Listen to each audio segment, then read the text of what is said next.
Bien le bonjour, bien le bonsoir, mesdames, mesdemoiselles et messieurs. Vous êtes sur Acadien Multimédia à l'heure de la présentation de son émission Espace francophone.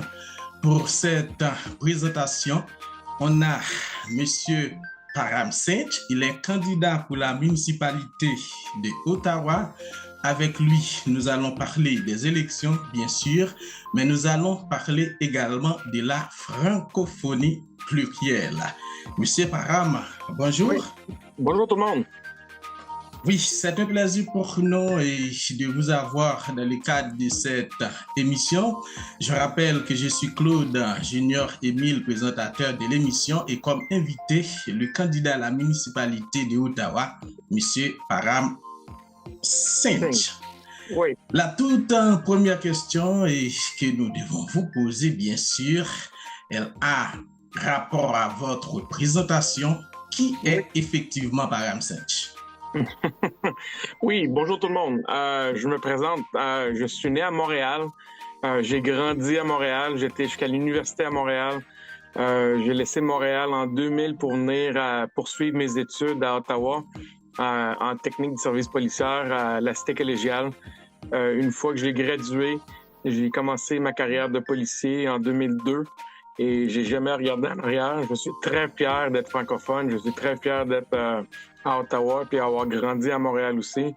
Je trouve que la richesse que les deux villes apportent en termes de la francophonie ou autre est très diversifiée et très grande. Puis c'est quelque chose qui me fait beaucoup chaud au cœur de voir que j'ai pu vivre dans la richesse puis même redonner à la communauté dans les 20 dernières années en tant que policier à Ottawa. Puis maintenant, j'aimerais remettre la faveur à la communauté en grand à Ottawa, puis m'assurer que cette richesse-là ne soit pas perdue. Puis ça, c'est une des raisons pourquoi je veux être maire. Eh bien, vous êtes né à Montréal, vous venez de le dire, et puis vous êtes tombé à Ottawa jusqu'à ce que vous soyez candidat pour la municipalité. Est-ce que vous pouvez nous expliquer ce saut de Montréal à Ottawa? Écoutez, à Montréal, c'est une très grande ville, mais la superficie est très petite. J'ai grandi, j'étais jusqu'à l'université. J'ai toujours voulu être policier. C'était un peu plus dur pour moi de rentrer, que ce soit au niveau collégial ou en tant que autre manière au sein du service de police de Montréal. Fait que j'ai fait le saut à Ottawa. J'ai appliqué pour l'institution en technique de service policière. On m'a accepté. Puis j'ai dit, initialement, j'ai dit, je vais venir ici faire l'éducation puis retourner.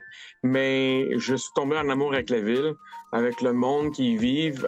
Surtout, écoutez, Gatineau est juste à côté. Puis il y a une richesse qui existe des deux bords. Puis au début, quand je suis arrivé dans la région, j'ai vécu à Gatineau. J'ai déménagé à Ottawa éventuellement.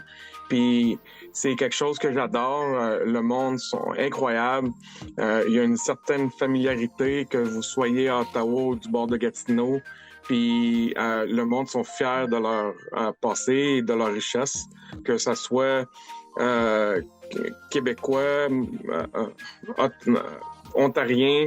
Tout le monde est là en tant que famille. Puis j'adore je l'adore. C'est ça. Très bien. Et de façon plus précise, est-ce que vous pouvez nous dire qu'est-ce qui vous pousse à candidater pour la municipalité d'Ottawa? Est-ce que vous remarquez quelque chose en termes de faiblesse, quelque chose qui n'a pas été bien fait du point de vue de la gestion de la Res Publica au niveau municipal? Est-ce que vous pouvez nous dire les raisons pour lesquelles vous vous êtes porté candidat? Merci pour la question. Écoutez, ça fait 20 ans que je travaille en tant que policier. Ça fait 20 ans en tant que policier, j'ai pu mettre en pratique les lois ou les lois municipaux qui ont été établies par la ville. Je vois qu'est-ce qui fonctionne pas. Ça fait 20 ans que j'écoute la population, que ça soit à Vanier, que ça soit dans le milieu rural ou en milieu sururbain. J'ai rencontré toutes sortes de monde.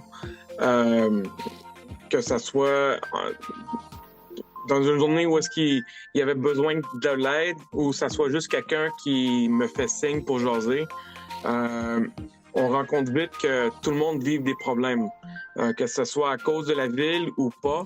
Je pense que la ville a une responsabilité de s'assurer que les services qu'ils offrent ne causent pas de problèmes aux résidents. Puis, dans les 4 dernières années, j'ai dit assez, c'est assez. Il y a une certaine division qui existe au sein du conseil, qui, je pense que tout le monde est tanné. Puis, moi, j'ai une vision, je veux que la communauté... Écoutez, j'ai 2 enfants à la maison. J'ai toujours dit à mes enfants que je veux un environnement qui est sain et sauf, inclusif pour tout le monde. Puis, la manière qu'on va faire ça, c'est en respectant l'un et l'autre. Puis je pense que, je dis pas qu'il y a un manque de respect, mais je pense qu'il y a une manque de compréhension, parce que c'est bien d'écouter, mais c'est une autre chose d'essayer de comprendre le problème. Puis on a tendance à écouter, ça rentre dans une oreille, ça sort par l'autre. Mais moi, ça fait 20 ans, je fais pas non seulement écouter, mais j'essaie de comprendre les problèmes. Parce qu'une fois qu'on comprend les problèmes, on peut trouver une solution à 2. Et après ça, on peut s'avancer à d'autres choses. Puis je trouve que je suis la personne qui va pouvoir non seulement écouter, mais comprendre, puis m'asseoir avec tout le monde.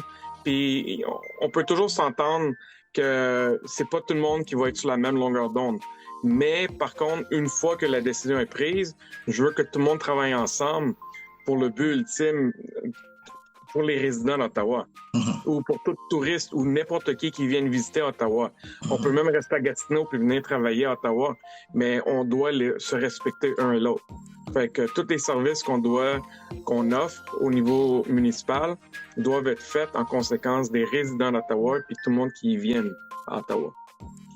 Merci. Je vous rappelle que vous suivez Espace francophone sur Academ Multimédia, présenté par votre serviteur Claude Junior Émile.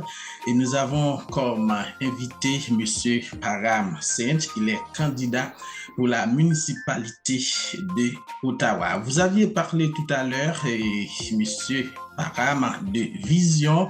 Est-ce que vous pouvez en quelques minutes nous présenter les éléments forts de votre vision pour la ville d'Ottawa? Merci. Écoutez, j'ai 5 éléments dans mes engagements. Très bien, allez-y. Un, c'est le transit.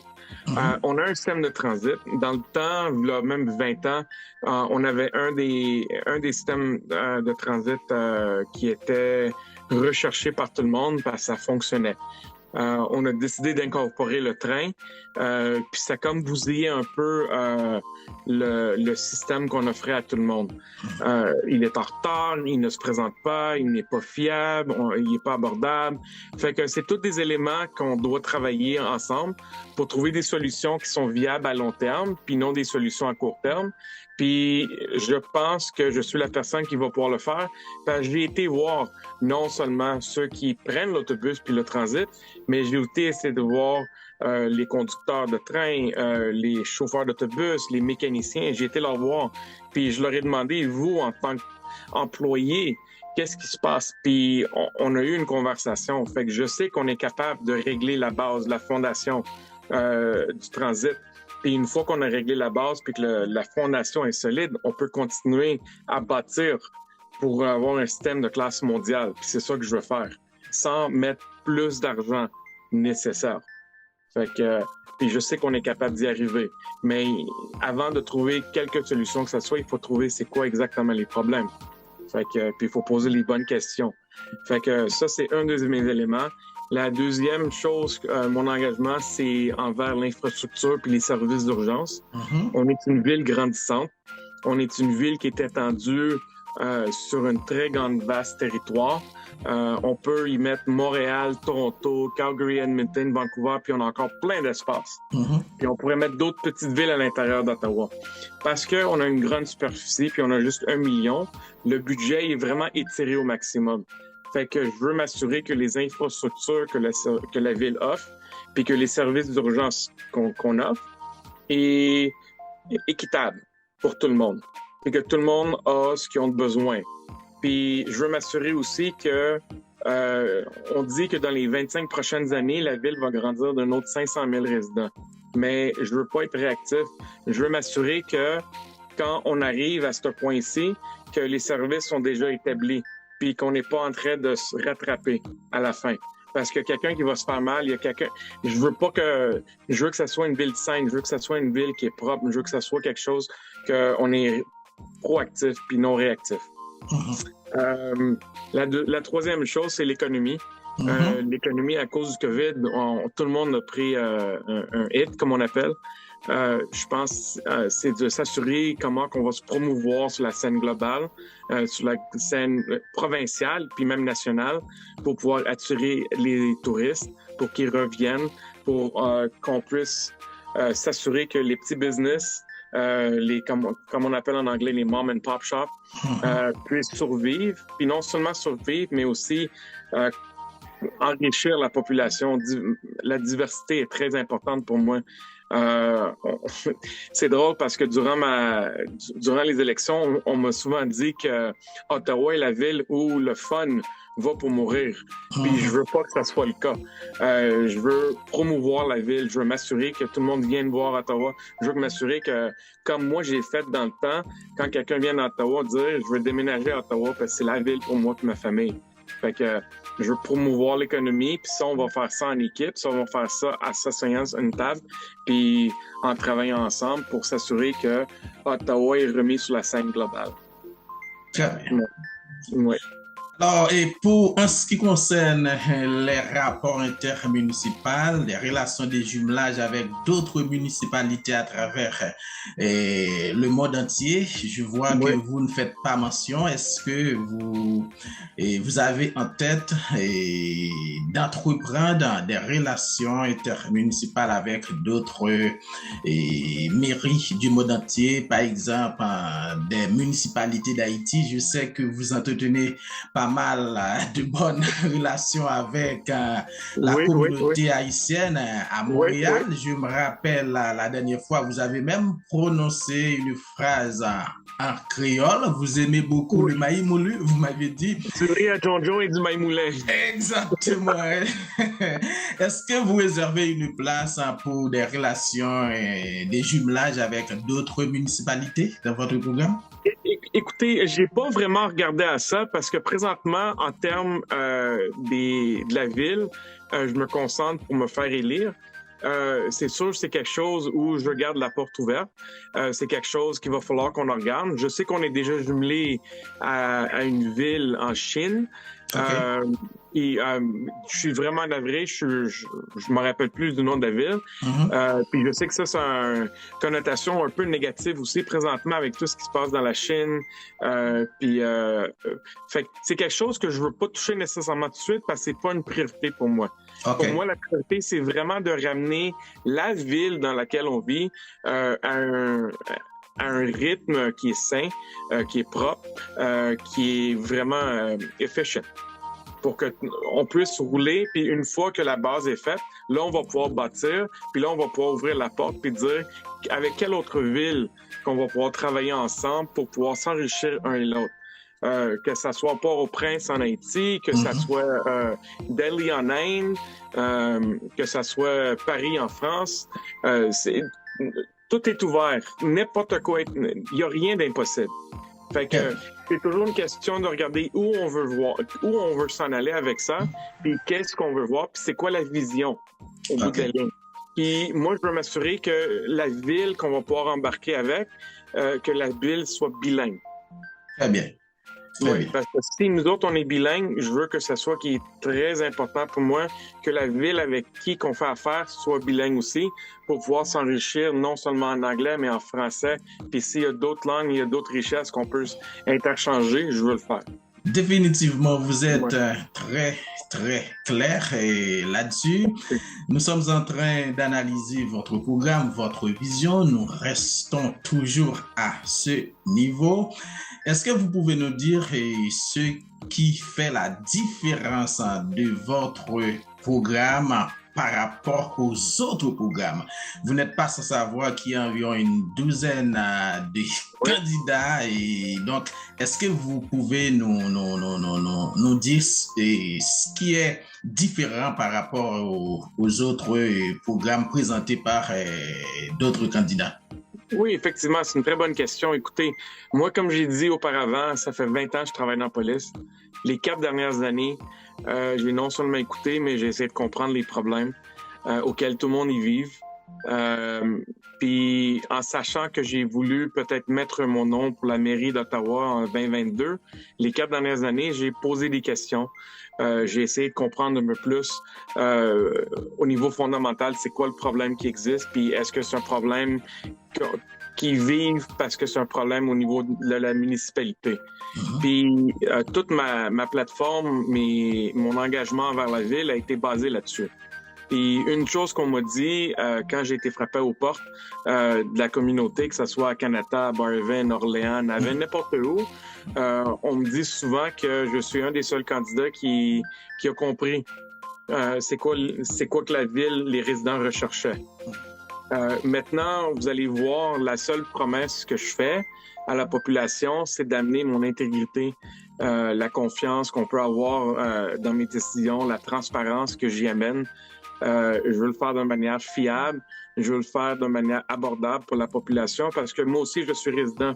Moi aussi, on vient me chercher de l'argent dans mes poches à chaque année pour les taxes. Fait que moi, comme tout le monde, je veux m'assurer que les taxes sont pas élevées. L'inflation nous aide pas, le coût de la vie nous aide pas. Fait que je veux m'assurer que on le fait de manière équitable, on le fait de manière abordable pour tout le monde. Puis les promesses que je fais, à part mon intégrité, c'est déjà des programmes qui existent au sein de la ville. Tout ce que je veux faire, c'est de m'assurer que je ne réinvente pas la roue, puis qu'on continue d'investir dans ces programmes pour s'assurer que les résultats qu'on reçoit à la fin du programme, que ça soit au niveau pour les maisons abordables, que ça soit pour comment investir dans le tourisme, pour régénérer l'économie, que ces programmes qu'on a déjà instaurés dans les 4 dernières années continuent, puis qu'on continue à y investir pour avoir de meilleurs résultats. Très bien. Alors, en parlant de bilinguisme, vous êtes un candidat dans une ville bilingue. Vous êtes aussi bilingue. Vous parlez l'anglais et le français. Dernièrement, vous avez été invité à la Maison de la francophonie pour débattre avec les gens de la communauté francophone. Maintenant, la question simple à vous poser, c'est votre rapport avec les gens de la communauté francophone. Pouvez-vous nous en parler? Écoutez, j'adore. Quand j'ai déménagé à Ottawa, j'avais peur de perdre le français, la francophonie. Je connaissais pas beaucoup Ottawa à part ce qu'on voit à la télévision souvent. Quand j'y ai déménagé avec ma femme, là, on a 2 enfants qui vont à l'école, qui font moitié anglais, moitié français, puis on essaie de les apprendre en français. On essaie de parler souvent en français à la maison pour qu'ils puissent apprendre le français, qu'ils soient aussi confortables que moi. Je trouve que la francophonie, c'est une richesse qu'on ne peut pas perdre. Je trouve que c'est une histoire qu'il faut qu'on raconte à nos enfants et aux futures générations, pour dire que le Canada est bâti sur non seulement les anglophones, mais les francophones, puis la richesse de toutes les autres cultures qui viennent, puis qui mettent leur sang, leur vouloir au Canada quand ils viennent y vivre. Fait que pour moi, c'est une richesse qu'on ne peut pas oublier. C'est une richesse qu'il ne faut pas oublier.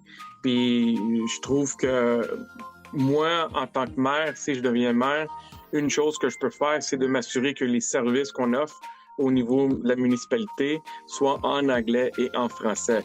Puis si ce n'est pas le cas, qu'est-ce qu'on doit faire pour s'assurer que ça soit en anglais et en français en tout temps?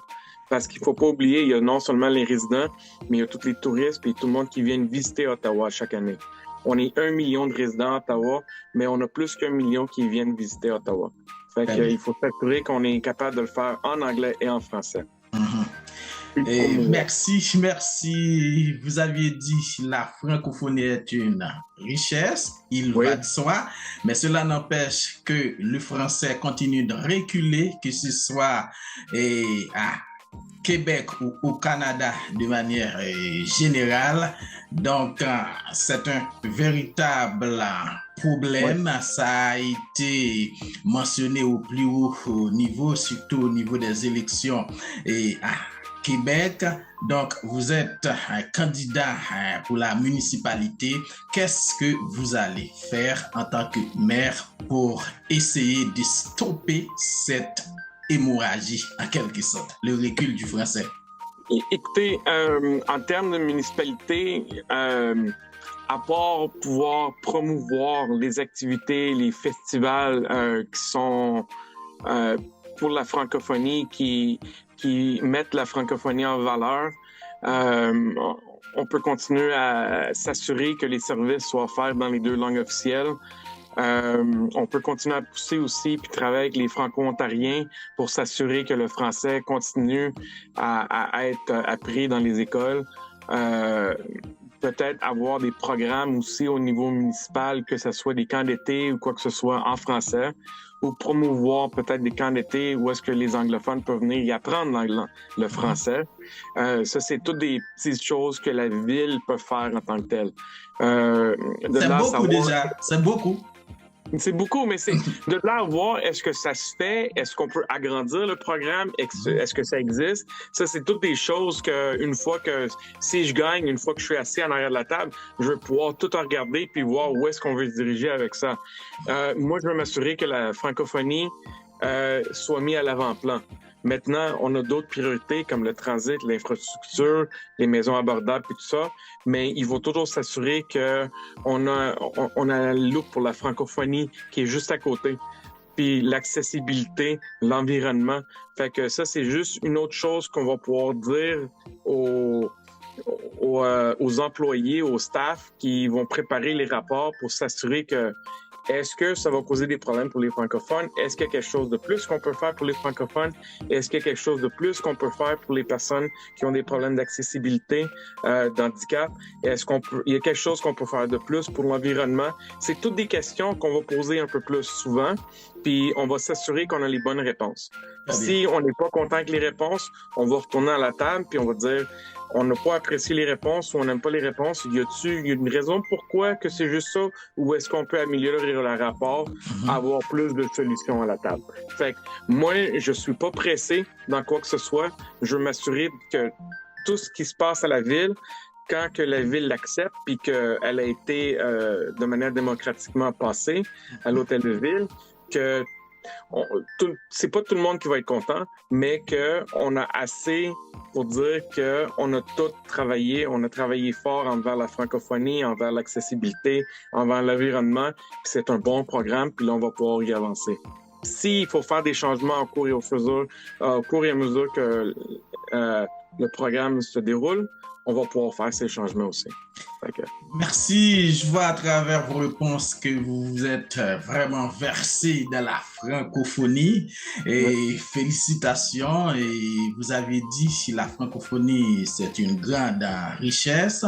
Dans le temps, on parlait seulement de la francophonie. De nos jours, on parle de la francophonie plurielle. Ce concept veut dire quoi pour vous? On passe de la francophonie tout court à la francophonie plurielle. Cela vous suggère quoi, Monsieur Parra? La francophonie, c'est pas seulement la langue qu'on parle.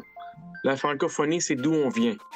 La francophonie, en Haïti, la francophonie est très importante en tant que créole aussi. Mais la francophonie en Haïti n'est pas la même chose qu'en France. Super, hein? Bien saisi.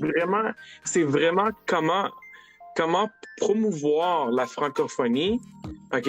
Parce que juste en termes de francophonie, il existe une très large c'est diversifié. Fait que c'est comment amener tout ensemble puis dire que la francophonie n'est pas seulement la langue, c'est la culture. La culture. La culture qui est diversifiée à travers le monde. La langue n'est qu'une façon de communiquer ensemble. Même l'anglais, c'est une manière de communiquer. Moi, je suis d'origine indienne. Je parle le Punjabi. Ma mère, elle parle hindi aussi, puis moi aussi, je comprends un peu le hindi. Mais on a au-dessus de peut-être 56 dialectes en Inde. Fait que, mais la culture nous amène ensemble. La religion nous amène ensemble. La bouffe nous amène ensemble. La langue qu'on parle nous amène ensemble. Il y a des variations aussi dans la langue. Il y a des expressions qui sont spécifiques en Haïti, en France, au Québec. Fait que quand on parle de la francophonie au pluriel, on parle de tout ça. Très bien. Alors, je rappelle pour les étudiants qui nous suivent, quand on parle de la francophonie plurielle, on va, comme vous venez de le dire, au-delà de la question de la langue. Vous avez des pays francophones d'Afrique. L'Afrique peut venir avec toutes ses valeurs, avec toute sa culture. C'est la même chose pour Haïti, c'est la même chose pour n'importe quel autre pays qui parle le français. On a en commun, c'est la langue française, mais ça peut être une multiplication de cultures, de valeurs. C'est pour cela qu'on parle de la francophonie plurielle. Exactement. C'est super puisque l'émission Espace francophone a un côté, je dirais, académique, théorique, extrêmement important. C'est pour cela que je vous pose cette question sur le concept francophonie plurielle. Dernièrement, Param Saint, vous avez été à la maison de la francophonie pour rencontrer les gens de la communauté francophone, pour rencontrer les francophiles. Et au cours de cette présentation, est-ce que vous avez quand même échangé sur beaucoup de choses avec ces gens-là? Oui, effectivement. Écoutez, une chose que j'ai appris assez vite, c'est que j'ai beaucoup de respect pour les autres candidats qui vont à la mairie. Et il y en a quelques-uns qui parlent le français. Par contre, je suis le seul qui est bilingue, si je peux dire, ou qui a vécu jusqu'à l'université, qui est capable de s'adresser en français. Écoutez, il y a des nuances qui existent dans la langue française, que si on n'est pas bien versé dans la langue, on oublie les nuances parfois dans la conversation. Super. Je trouve que c'est très important quand on essaie d'avoir une conversation en français. Parfois, les nuances, c'est aussi important dans la conversation. Puis se casser la tête avec les nuances par après pour essayer de comprendre ce que la personne a essayé de dire. Et on dit souvent que c'est beaucoup plus difficile de parler le français que n'importe quelle autre langue. Est-ce que vous partagez cet avis? Oui puis non. Oui, non, parce que j'ai grandi dans la francophonie, j'ai grandi en français. Fait que pour moi, ces nuances sont pas aussi grandes. Par contre, pour ma femme qui elle parle le français, puis elle prend des cours présentement pour mieux comprendre, pour améliorer le français. Parfois, quand j'y parle, on se perd dans la conversation à cause des nuances. Fait que oui, c'est difficile pour quelqu'un qui veut apprendre la langue ou quelqu'un qui parle le franglais, comme on dit. Par contre, je trouve que quelqu'un qui veut être à la mairie, on ne peut pas prendre le temps puis perdre notre temps à essayer de comprendre les nuances. Il faut être déjà capable d'avoir une conversation où est-ce qu'on va pouvoir se comprendre l'un et l'autre assez facilement pour pouvoir atteindre un but qui est le but ultime d'avoir un Ottawa qui est plus sain, qui est plus... Alors, si je comprends bien, vous estimez qu'il s'agit là d'un très grand avantage pour vous en tant que bilingue? Oui. Écoutez, on a une ville bilingue, fait que c'est sûr que le maire doit être bilingue. Je trouve que quelqu'un qui veut rentrer dans la mairie ou dans une position comme à la mairie d'Ottawa, premier ministre du Canada, quoi que ce soit, en sachant que c'est il faut que vous soyez bilingue alors. C'est très important. Je trouve que c'est pas le temps d'apprendre le français après qu'on ait eu le poste ou juste 2 ans avant. Je pense que si on veut avoir un poste comme cela, il faut travailler tout au cours de notre vie. Puis je trouve que Moi, j'ai dit à mes enfants, peu importe où est-ce que tu vas te retrouver dans ta vie, dans 10 ans, 15 ans, 20 ans, apprendre le français, apprendre une autre langue en plus de l'anglais et le français, c'est une richesse qui va t'amener un peu plus en avant de tout le monde. Puis c'est une richesse que tu ne regretteras pas. Puis je pousse les jeunes à non seulement apprendre les 2 langues officielles, mais d'y apprendre une 3e puis peut-être une 4e langue. Parce que c'est plus facile pour eux autres de l'apprendre à un jeune âge que quand on grandit puis on vieillit. Dieu sait que je veux essayer d'apprendre l'espagnol parce que j'aimerais ça aller dans le sud, mais je ne connais que 2-3 termes. Puis c'est très difficile pour moi. Fait que j'aurais dû l'apprendre quand j'étais plus jeune, mais j'ai appris mes leçons. Fait que maintenant, je pousse mes enfants, puis je veux m'assurer que ils peuvent avoir une plus grande richesse. Le comprendre le monde entier, c'est quoi. OK. Ouais. Monsieur Paramsit, vous êtes en train de candidater parmi d'autres personnes. Comment vous évaluez votre chance de gagner? Cette question-là est très importante. Oui, écoutez, c'est dur parce que il y a eu des sondages dernièrement qui sont sortis, puis je me suis retrouvé en bas du sondage. Par contre, le sondage, ce qu'ils prennent pas en considération, c'est que la population que je veux aller chercher, c'est ceux qui n'ont pas eu de voix depuis très longtemps. C'est ceux qui travaillent 2-3 emplois pour garder leur maison, pour mettre la nourriture à la table. C'est ceux qui ne sont pas sur les réseaux sociaux nécessairement à répondre au sondage. Fait que pour moi, je pense que j'ai une très bonne chance. Puis on va voir aux élections c'est quoi, qu'est-ce qui va se passer. Mais peu importe que je gagne ou pas, j'espère gagner, mais que je gagne ou pas, l'expérience a été vraiment humble.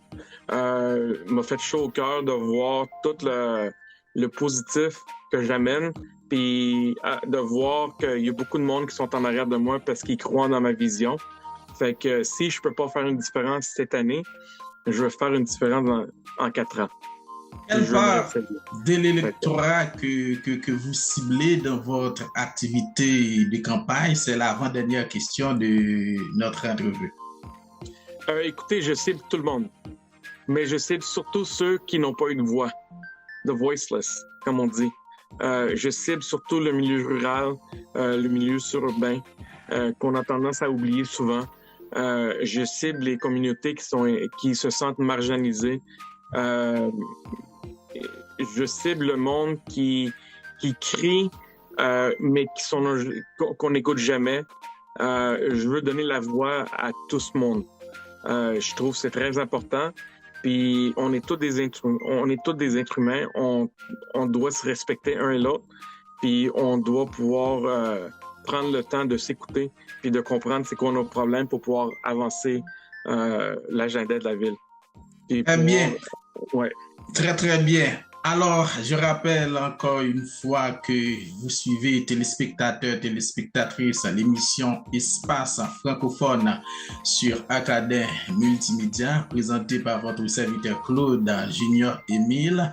Nous avons comme invité M.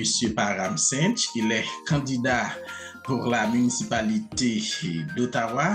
Alors, nous sommes en train de terminer l'émission puisque nous en sommes à la dernière question. La dernière question, c'est justement une opportunité que nous accordons aux invités, justement pour dire le dernier mot. Vous êtes candidat pour la municipalité d'Ottawa. Vous avez entre 2 et 3 minutes pour convaincre l'électorat que vous avez en face de vous. Oui, Acadien Multimédia vous donne cette possibilité. Monsieur Paramsit, vous avez 3 minutes pour conclure, encore pour dire les derniers mots. Dans le cadre de cette émission, bien sûr. Parfait. Je ne prendrai pas 3 minutes, mais tout ce que je peux vous dire, c'est dans les 20 dernières années, j'ai servi la population. Dans les 20 dernières années, je vous ai écouté. Puis dans les 20 dernières années, j'ai essayé de vous comprendre. On vit tous des problèmes de jour en jour. Les 3 dernières années, post-COVID nous a appris que on n'est pas protégé comme le monde pense. Puis il faut s'assurer que tout le monde travaille ensemble pour qu'on puisse se sentir sain et sauf dans nos communautés. Une chose que j'ai appris dans les 20 dernières années, c'est que c'est très facile d'écouter quelqu'un, mais c'est pas aussi facile de comprendre. Ça fait 20 ans que j'essaie de comprendre c'est quoi les problèmes. Ça fait 20 ans que je travaille fort pour la communauté. En tant que père, j'ai 2 enfants. J'ai toujours voulu avoir un environnement qui est sain et sauf pour ma famille, pour mes enfants. Puis je veux avoir la même chose pour la population. Je suis aussi un résident d'Ottawa. Je paye des taxes municipaux comme tout le monde. Puis je veux m'assurer que les taxes municipaux ne grimpent pas pour rien. Puis que l'argent qu'on donne à la municipalité soit utilisé de manière efficace. Puis pour les problèmes ou les services auxquels on paye. Je veux m'assurer que tout le monde soit entendu. C'est pour ça que je veux être la voix non seulement des francophones, mais de tous les résidents d'Ottawa. Puis j'espère que tout le monde va aller voter. Puis que vous votez pour moi ou pas, allez voter, allez vous faire entendre. Puis faites sûr que le 24, vous avez fait votre choix. Dans ce cas ici, c'est moi. Bonjour. Voilà, et merci. Les élections municipales, c'est pour le 24 octobre. Donc, sans commentaire sur la conclusion de Parham Sainte. Justement, c'est le temps de vous dire merci téléspectateurs, téléspectatrices, et justement pour avoir prêté oreille à notre présentation. Merci également à notre invité Parham Sainte. Ça a été vraiment un plaisir pour nous de vous recevoir. L'émission passera sur toutes nos plateformes, notamment www.arcadet.com. Merci et à la prochaine.